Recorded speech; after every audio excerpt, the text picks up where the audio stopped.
Studio. School's been back in session for a few weeks now. Can you believe it? I know. Already. But odds are you and your family are probably still adjusting from your summer schedule. Yep, exactly right. And the change in routine can hit especially hard for students with learning differences and disabilities. So that's why this morning we brought in an expert, Meg Bamford, with the head of Miriam School and Learning Center. Thanks so much for joining us, Meg. Now, of course, you have a lot of experience working with neurodivergent students at Miriam. That's what y'all's mission. It's what y'all are all about. So why is the back to school transition so much tougher for them in particular? Yeah, I mean, I think change is hard for everybody, but one of the things that can be hard is just that new school year and really understanding what to expect and what are the expectations around what the teachers are needing.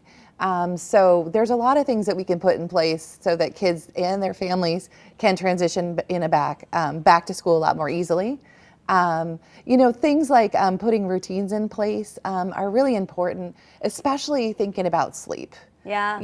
Everyone needs sleep, but and all children need sleep, but children who learn differently really need to have their sleep. But one of the tips that I always say is that it's important to let your child sleep, but you really want to have them in a good place to start their day. So get them up, even though it's tempting to let them sleep in, really even 15 minutes of getting them up, getting them a good breakfast, especially a breakfast that has protein in it, and then having them move their bodies. Any kind of movement helps a child get ready for their day. Things like jumping jacks, riding your bike around the block, swinging.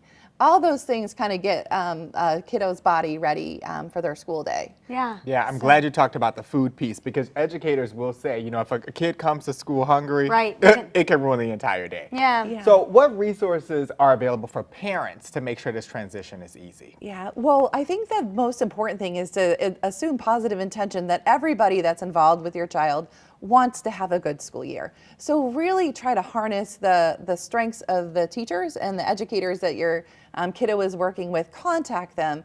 Talk about what are the hopes, dreams, and fears of your child for the school year. Talk about could you please tell me what the schedule is for the student's day and also for the week, so that at night when you're sitting with your kiddo at dinner, let's talk about what it's going to look like tomorrow. What went really well today, and what's something that we can do better tomorrow, so that you're kind of setting everyone up for success. And why is this so important, for these kids, but especially all students, just to transition back to school? Why is this so crucial, getting them back and getting them settled ready? Yeah, well, I think that it allows a really solid foundation for a really good year. And I think that's really important to make sure that happens. The other thing I wanted to emphasize this morning is that everyone handles transitions differently, and different kids, especially kids that learn differently, may transition or feel the effects of transition differently in the school year. Yeah. An example is students who have school-based anxiety, or they may have autism. The transition back into the school year, the first couple weeks of school, maybe the first 6, can be tough. They're just getting into their groove, again, understanding those expectations. But kiddos who have learning disabilities or ADHD, they're more apt to be able to hold it together, be able to understand, those expectations. But then when those academic expectations start to amp up, or the fact that in the beginning of the year, a lot of what teachers do with kids is simply review, and then they have to start to learn new things.